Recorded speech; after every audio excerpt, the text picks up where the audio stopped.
GMNA uses artificial intelligence for generated speech, visuals, and production. AI-generated content may contain errors. Please verify important information before making decisions or taking action.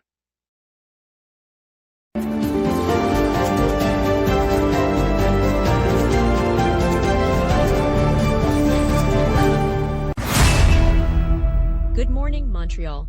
Our top story today is the new road signs honoring a local girl whose tragic death in upstate New York has touched our community.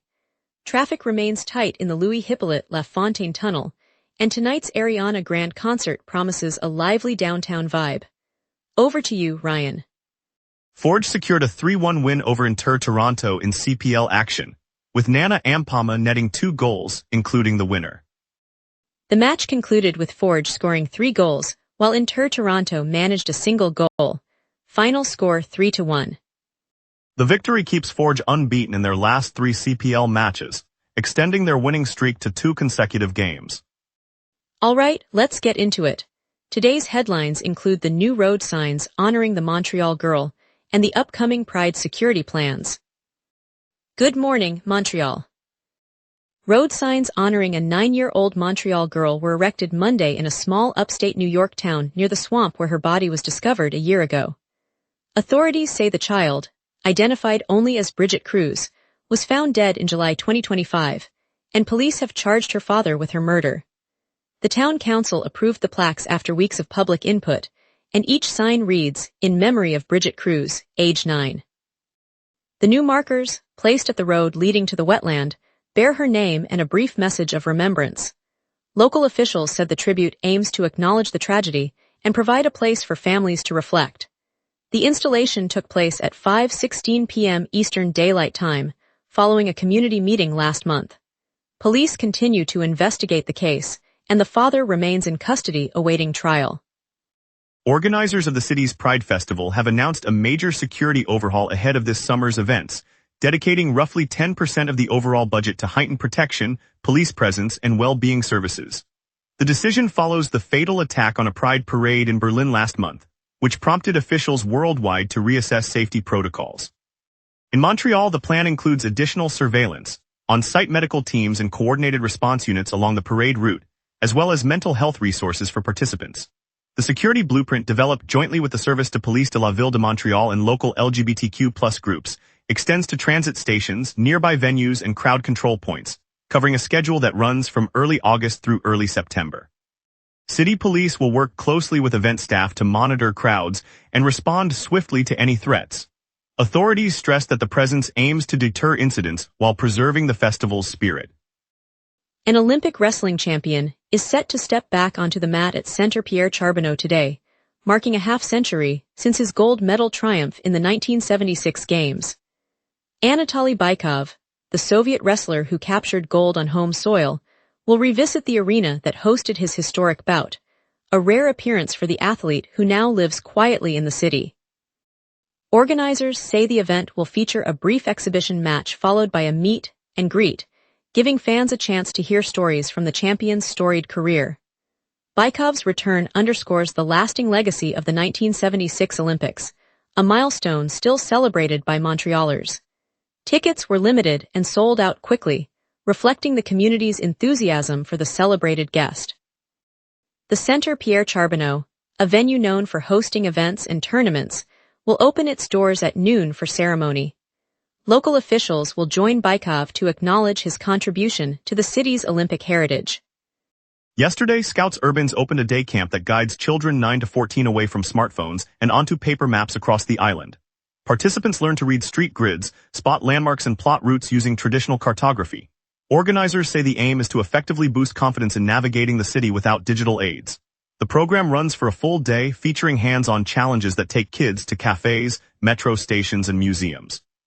Scouts Urbans operates independently of Scouts Canada, echoing a similar initiative that has been active in Toronto for 10 years. By focusing on paper charts, the camp seeks to sharpen spatial reasoning and give youth the tools to move around on their own. Parents noted that kids returned home able to give directions and plan outings without a phone. Indefinite funding suspension, announced today by the Caisse de dépôt et placement du Québec, has thrown a major residential tower project near the Panama REM station, into uncertainty. The development, slated for high-rise apartments adjacent to the transit hub, was expected to break ground in the fall of 2026. Case officials said the financial participation is being halted pending a review of project viability and market conditions. The pause leaves the consortium without its primary institutional backer, raising questions about the timeline for construction and the availability of housing units that were to serve commuters on the Race Express Metropolitane. City officials in Brossard have been briefed, and the situation remains under close monitoring as stakeholders assess next steps. The suspension is indefinite, with no new date set for resumption, and residents have voiced concern that the delay could push back promised amenities such as ground-level retail and community space. Up next, we honor Gloria Bailey's, posthumously named CBC Quebec Black Changemaker, and recap today's headlines. Stay with us, we will be right back. Watch the local sunset tonight at 6 p.m. for all your local Montreal news. If you run a venue, a comedy night, a concert, a fundraiser, you already know the hardest part isn't the show. It's selling the seats. Theaterfiller changes that. In minutes, you're set up with your own ticketing page, QR code delivery, and a door scanner. No technical headaches. No middleman taking a cut of your night. Your event, your tickets, your revenue. Go to theaterfiller.com and fill every seat.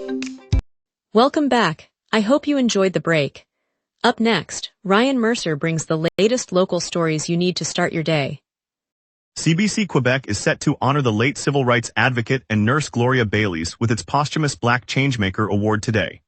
The announcement, confirmed by CBC spokesperson Dion Codrington, cites Bailey's lifelong work championing equality and fighting discrimination across the country. Bailey's, who built a career as a registered nurse and entrepreneur before becoming a national figure in human rights advocacy, helped shape anti-racism policy and support services for marginalized groups.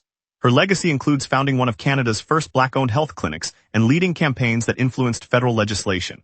She also advised the Provincial Human Rights Commission during the 1980s and mentored dozens of young leaders who continue her work today. CBC Quebec says the recognition underscores the lasting impact of her activism on Canadian society. The ceremony will be streamed online, allowing viewers to learn more about her contributions and the ongoing fight for social justice. Mayor of Laval urged provincial officials today to approve a rapid extension of the Orange Metro line that currently ends within the city. The mayor highlighted that the proposed stretch would deliver service efficiency 10 times greater than a recent comparable project elsewhere in Quebec. Extending the line would bring direct rapid transit access to neighborhoods on Laval's southern edge, cutting commute times for thousands of workers who travel to the downtown core each day. The proposal, already part of the city's long-range transportation plan, could relieve congestion on the main highway corridor and support new residential developments slated for the next few years. City planners say the extension would integrate with existing stations without major disruption, and the mayor stressed the urgency of securing funding before the next budget cycle.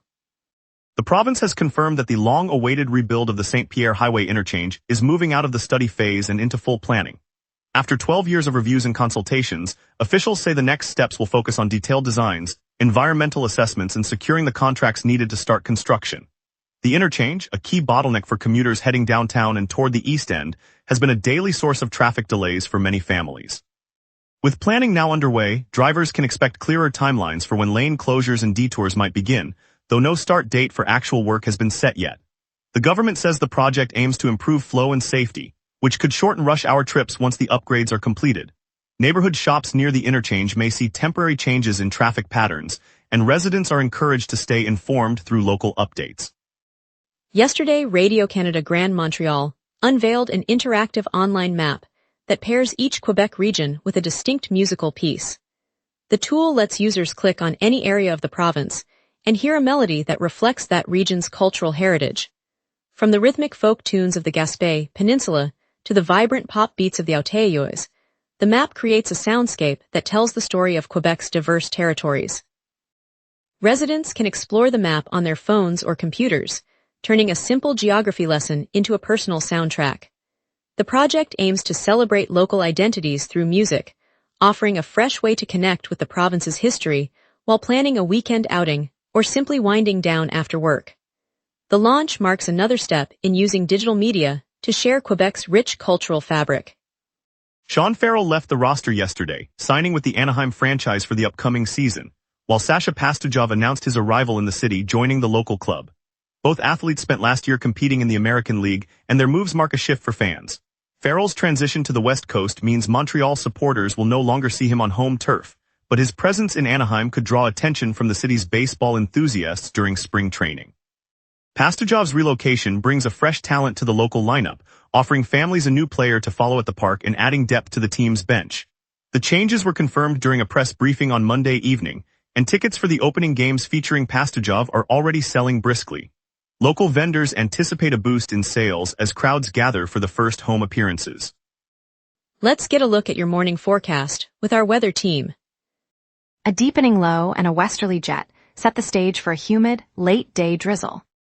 On this date, Montreal once baked to 31.4 degrees Celsius in 2025, a record set during a lingering heat wave that pushed daily highs into the mid-30s. Conversely, the coldest reading fell to 13.9 degrees Celsius in 2017, when an Arctic blast drove temperatures below normal for a brief spell. Today's climatological normals hover around 23 degrees high and 18 degrees low, underscoring how today's high of 30 degrees sits just below the all-time peak, while the low remains well above the historic minimum.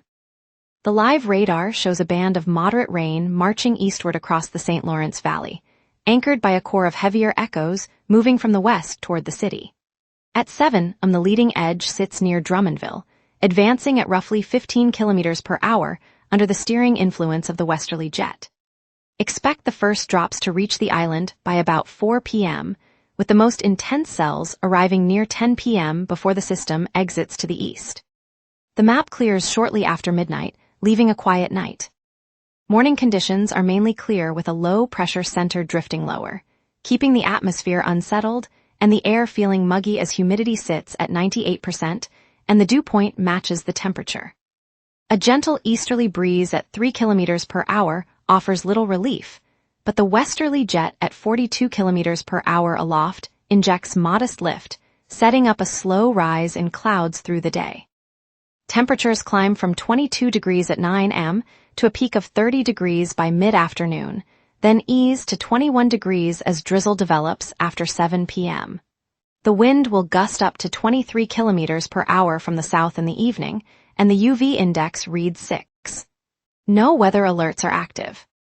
Tuesday brings a high of 27 and a low of 19, with overcast skies and a 65% chance of rain as a trailing frontal wave nudges the low pressure further east. Wednesday remains similar, high 23, low 19, overcast and another 65% rain threat as the system stalls. Thursday shifts to a milder pattern, high 26, low 19, overcast, but dry as high pressure builds aloft. Friday clears with a high of 27 and low 19, mainly clear skies as the ridge strengthens. Saturday rounds out the week with a high of 28, low 21, and lingering overcast layers, keeping the humidity elevated. The pattern reflects a gradual transition from unsettled early week toward more stable conditions by the weekend. And that's your weather. Remember, the local sunrise is also available as a podcast. Listen anytime on Apple Podcasts or wherever you get your podcasts. We'll break down traffic in the Louis-Hippolyte Lafontaine Tunnel, preview Ariana Grande's concert, and catch Akim Aliou's diversity mission.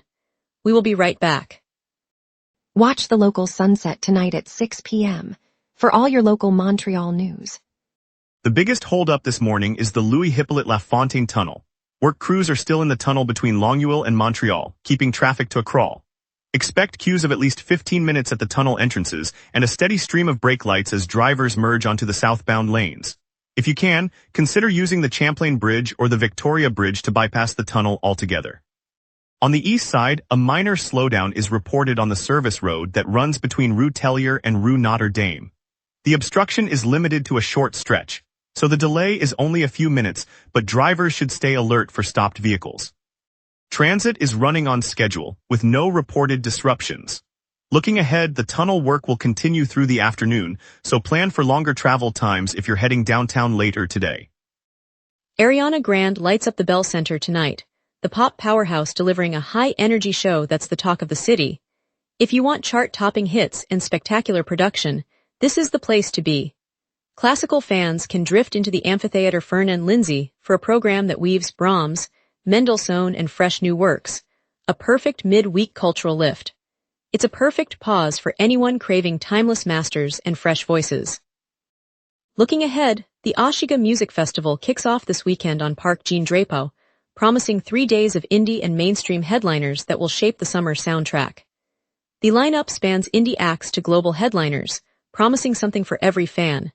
And for families strolling through downtown, Dinos Alive at Place Bonaventure offers an immersive, life-size dinosaur experience that reacts to every step, great for curious kids and the young at heart. It's free to wander, and the moving models spark perfect photos. And now here's Tyler with sports. Canadian soccer making noise and hockey's grassroots growing strong. Akim Aliu is redefining what winning looks like off the ice. The Hockey Diversity Alliance's measure of success isn't how many kids reach elite hockey, it's how many keep coming back year after year. That long game thinking is exactly how you build a sport that reflects the country playing it. Nana Ampama put Forge FC on his back Sunday. He opened the scoring, then delivered the decisive goal as Forge handled Inter Toronto 3-1 in CPL action. A 2-goal performance from your forward in a convincing road win, that is the kind of output that drives a club's push through the summer stretch. Debut goals don't get more dramatic than this. Nicolas Fleuriot-Chateau, an Ottawa native, stepped onto the pitch for Atletico Ottawa for the first time Sunday and buried a 96th-minute winner to edge Pacific FC 3-2 on home soil. Storybook start, now the question is whether he can make it a chapter, not just a moment. Steve's Music Store on St. Catherine Street in downtown Montreal has closed its doors after 61 years of serving the city's musicians.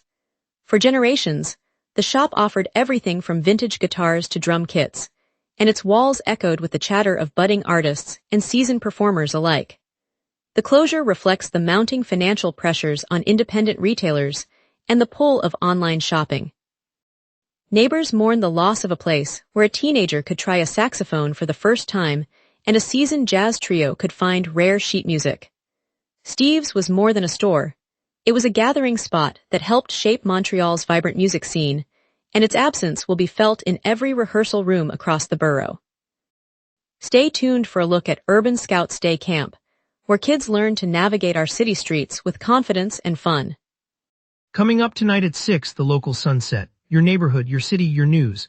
From city hall decisions to the stories happening right on your street, we cover what matters most to Montrealers. Join us tonight at 6 p.m. on GMNA for the local sunset, Montreal's evening newscast. On the lively corner of St. Laurent and St. Denis, the doors of Le Petit Haublon swung open as the morning sun caught the copper-toned taps.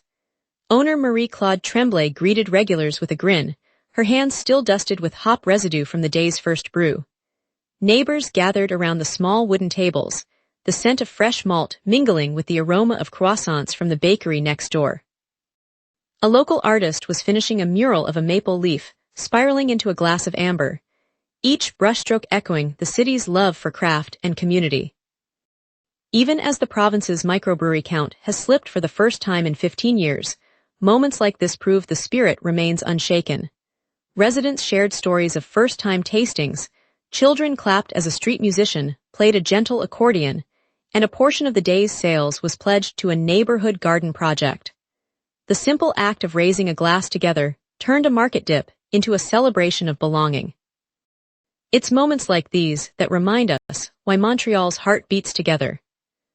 On a crisp Saturday morning in the heart of the plateau, the buzz of cyclists and the clink of coffee cups was punctuated by an unexpected emergency. Within a 24-hour span, 3 separate knife incidents left 3 Montrealers wounded, each in a different neighborhood, one near St. Laurent, another by the Latching Canal, and a third on St. Denis. First responders arrived swiftly, their lights painting the streets amber, while neighbors gathered on stoops, offering blankets and steady hands. In one moment, a baker from a corner bakery slipped a warm bagel and a steaming mug of hot chocolate into the arms of a paramedic, the aroma of fresh dough cutting through the chill. A teenage skateboarder, seeing a victim's trembling wrist, knelt and whispered a promise to stay until help arrived. The collective response turned a day of fear into a reminder of Montreal's quiet solidarity. As the sun set over the rooftop gardens, the city's rhythm returned, steadier for having seen its own compassion in action. It was a small, powerful reminder that together, we can turn even the toughest moments into shared strength. Thank you, Montreal, for joining us on the local sunrise. Tonight's tribute to Gloria Bailey's reminded us of the power of community leadership. Stay tuned tomorrow for more stories that matter to our city. I'm Lauren Dupuis, wishing you a bright morning ahead. We'll bring you the latest on Montreal's transit plans and cultural moments.